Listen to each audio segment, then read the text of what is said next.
Eddie Lewis on the charge, and Landon Donovan's in the middle to score the second goal for the USA. It might mean so much more.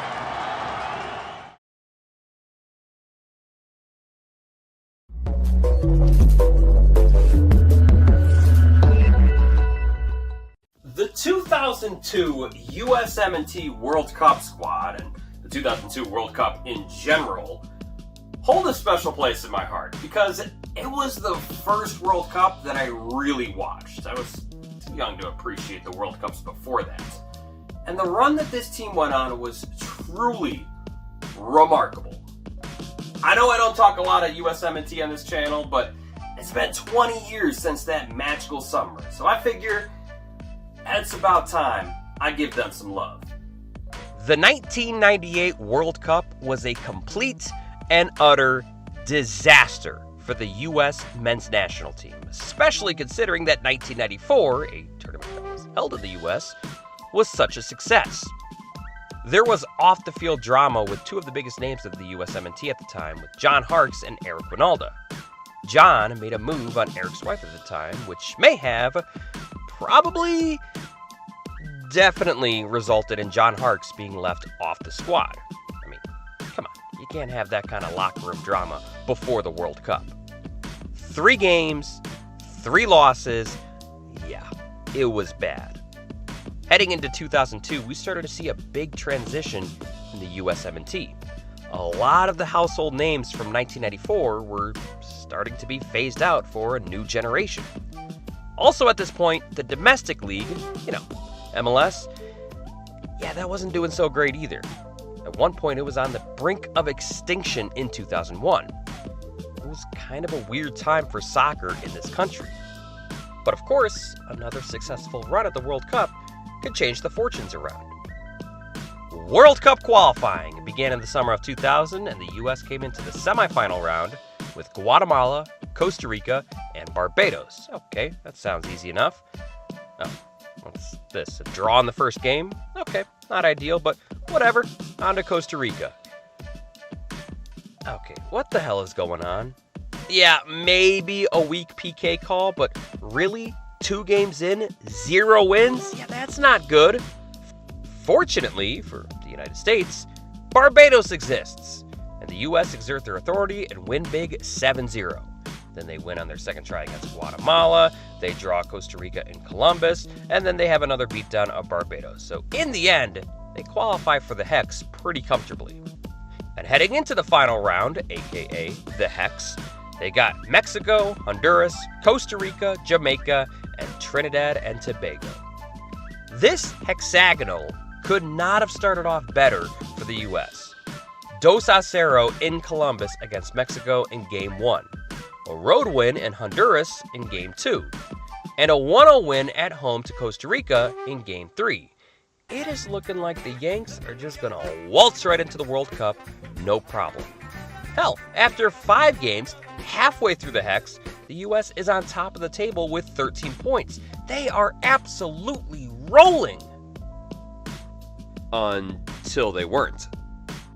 After beating Mexico, Honduras, and Costa Rica in match days 1, 2, and 3, the U.S. then lost to Mexico, Honduras, and Costa Rica in match days 6, 7, and 8. Can you imagine the absolute firestorm the Twitter world would be bringing down on the USMNT today if they lost 3 straight World Cup qualifying matches?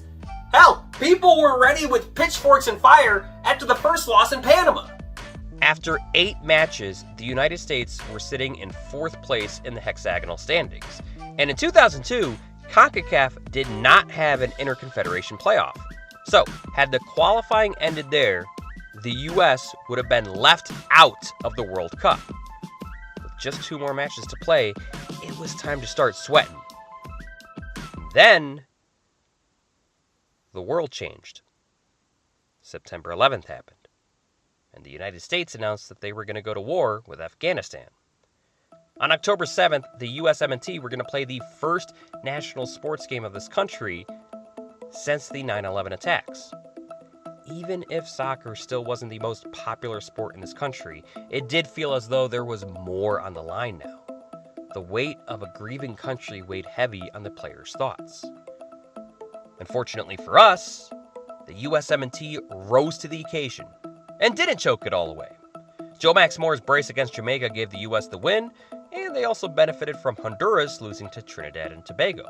Even though the US could only manage a scoreless draw to TNT on the last match day of CONCACAF qualifying, the US still advanced to the World Cup, finishing third in the hexagonal standings. A finish that didn't exactly instill fear into the rest of the soccer world. Interesting, isn't it? The team that many consider to be the best USMNT team of all time could only manage a third place finish in CONCACAF qualifying. So, for all of those that are mad at the 2022 squad for only finishing third in CONCACAF qualifying, well, just know we've been down this path before. Man, that's why I don't even trip about it. I don't care what place you finish in CONCACAF qualifying. The goal is to qualify. The US did that, so I'm happy.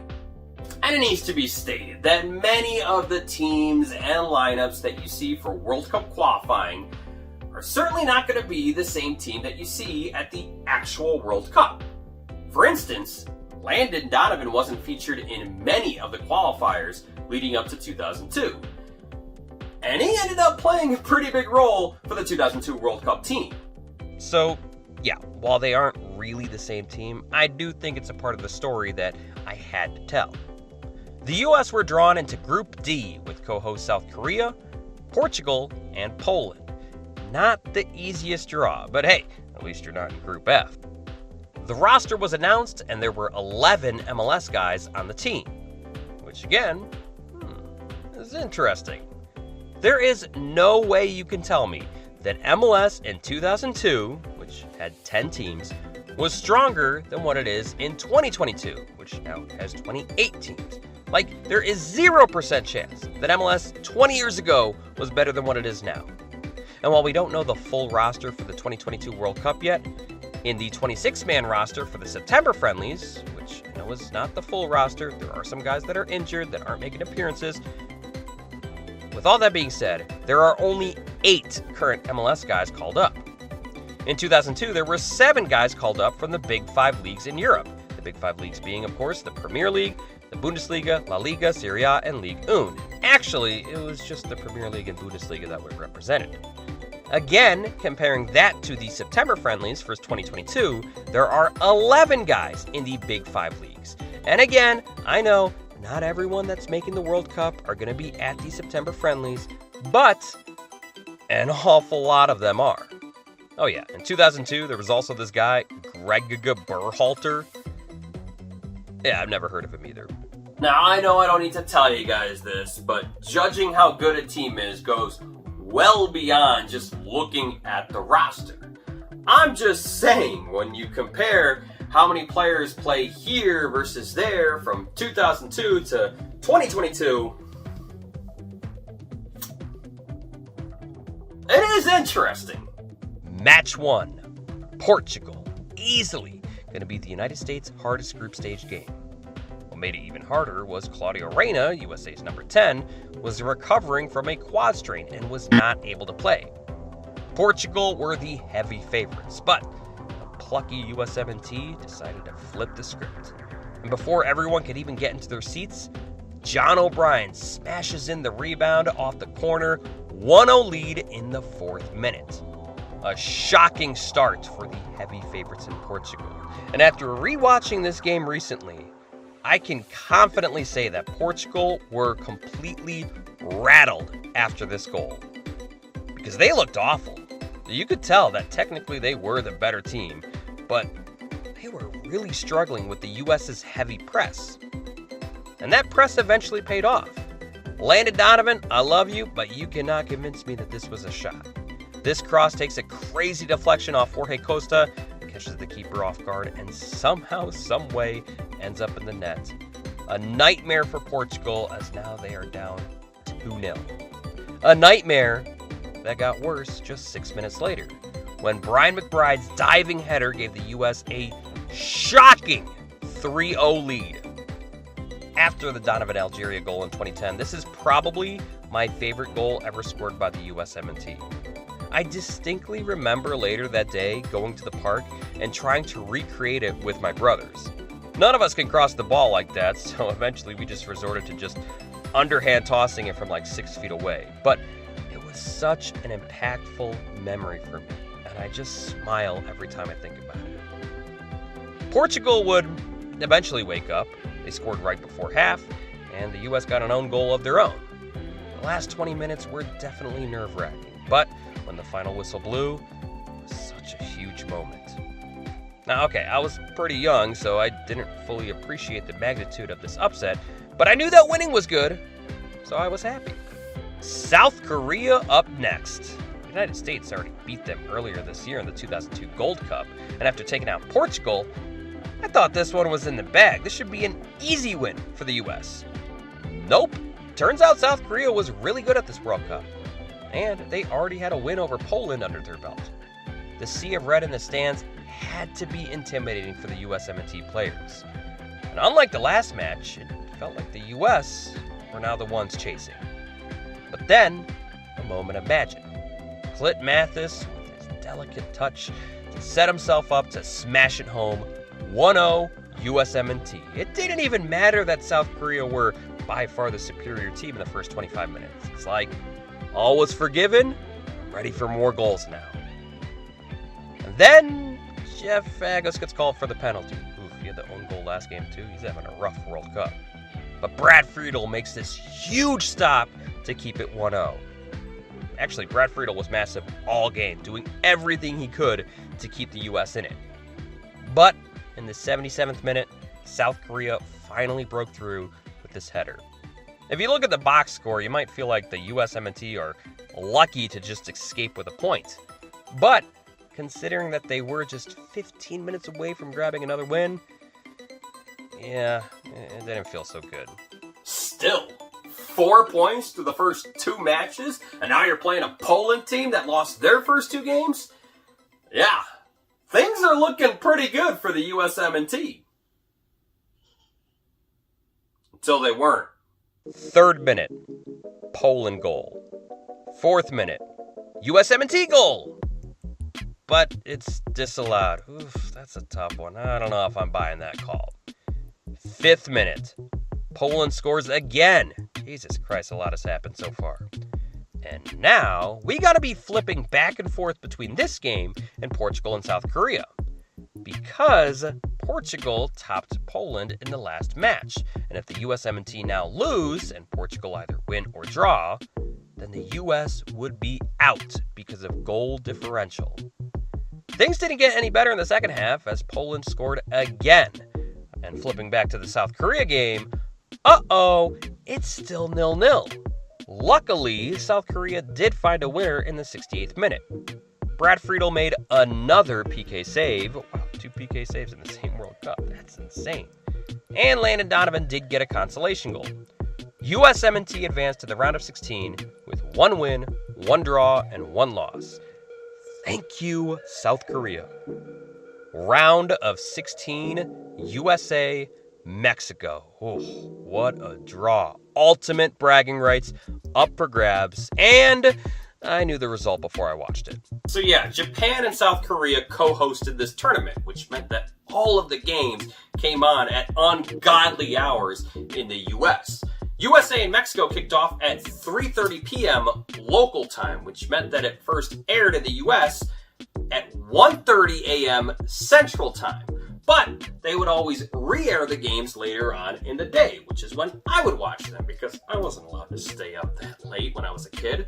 So I was in the car on the way home from soccer practice, on the way home to watch the game, when this jackass on the radio says on air the score of the game. It's like, dude, spoilers!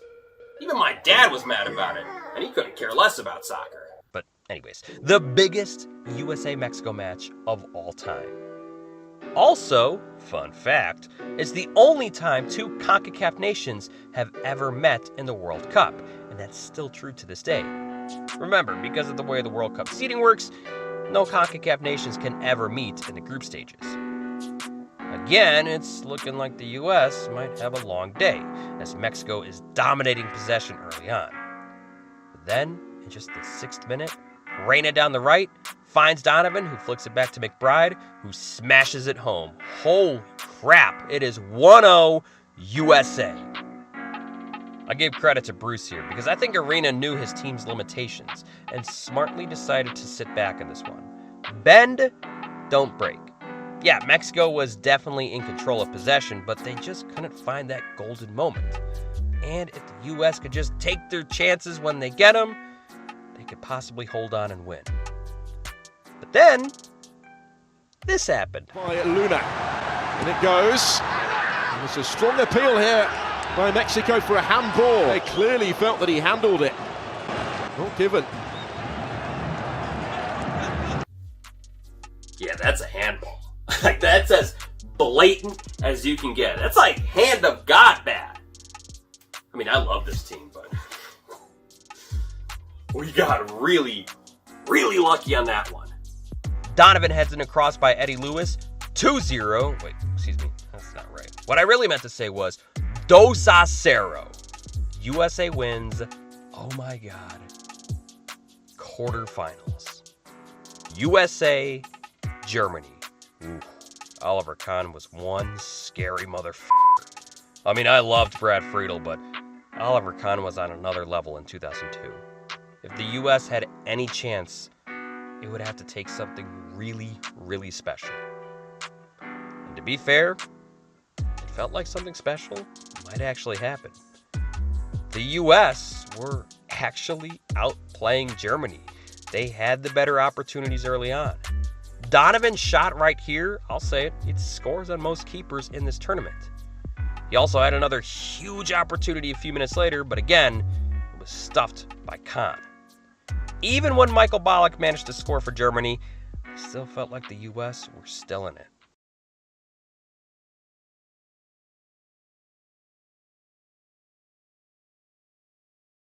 First half, Reyna's corner, it's Sane, shot, was it in? No, cleared off the line. The U.S. certainly struck the hand of a German defender on the post. A German defender on the post. A German defender on the post. That's the handball! That's a PK! That's a red card! Here we go! Here's our chance! Where's the whistle? The only explanation I can give is the soccer gods wanted karma. They gave the United States a break against Mexico, but now against Germany, no. Can't get lucky 2 times in a row. It's such a shame, though, because it really started to feel like the United States could pull off the impossible and knock off Germany.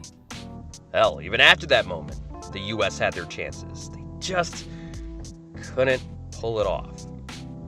And the final whistle blew. With a 1-0 loss, the World Cup ended for the United States. Heartbreaking, yes, but also inspiring. And no doubt that this performance helped bring eyes onto MLS and may have even played a bigger role in saving the league than we all realize. So, the best USMNT team of all time, it has to be 2002, right? I mean, quarterfinals, and if that handball against Germany is actually called, then maybe the U.S. converts that, maybe they manage to win, and then they take on South Korea in the semis, a team they already tied in the group stages. Maybe they play a little bit better, maybe they beat them, and then in this alternate universe, the United States are in the final, where they probably get blasted by Brazil. But even still, without all those hypotheticals, this U.S. team made it farther than anyone else. Case closed, they are the best U.S. team of all time. Actually, I'm not so sure about that. Listen, I love this team. It's my favorite national team of all time. And I get that it's easy to say that they made it the furthest, so therefore, they are the best. But I think you gotta factor in some other things as well. Okay, pause. I know, 1930 USMNT, they made it all the way to the semifinals in the first ever World Cup, but there were only 13 teams in that 1930 tournament. And in the semis, the US got smoked 6-1 to Argentina. So, no, I'm not going to say that 1930 was better. But if you sit back and really look at everything that happened, yeah, this 2002 USMNT squad was special, but they were also pretty lucky. This is a team that narrowly qualified for the World Cup with a third-place finish in the Hex standings. And they were outplayed in 3 of their 5 games of the World Cup. Ironically, the 2 best games they did play were against the 2 strongest teams they played against. Cero in the World Cup wouldn't have even been a thing if South Korea didn't save the US by beating Portugal. It also may have not been a thing had they correctly called the missed handball in the box. And if I look at the rosters of other USMNT teams, I think there are definitely better squads. Not that you should ever take FIFA rankings seriously. I mean, come on, the US hasn't lost to Mexico since 2019. How is Mexico still ahead of us? But with that being said, FIFA ranked the United States 5th in the world heading into the 2006 World Cup. Obviously, didn't work out so well in the end for the US, but oh well. You look at the 2009 Confederations Cup, the United States made the final after knocking off the #1 team in the world in Spain, a team that had just won Euros the year before, and they had a 2-0 lead over Brazil in the final. Obviously, didn't work out so well in the end for the US, but oh well. In 2018... Okay, we don't need to talk about that one. I don't know what the best USMNT team of all time is. I mean, on paper, I might have to go with this team, 2022. Because you got guys not just playing in Europe, but winning trophies in Europe.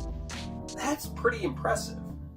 But if I'm going by the eye test, there's no way I can say this is the best USMNT team of all time. By that metric, I might have to go with the team that played Germany in 2002. Yeah, they lost that game, but make no mistake about it.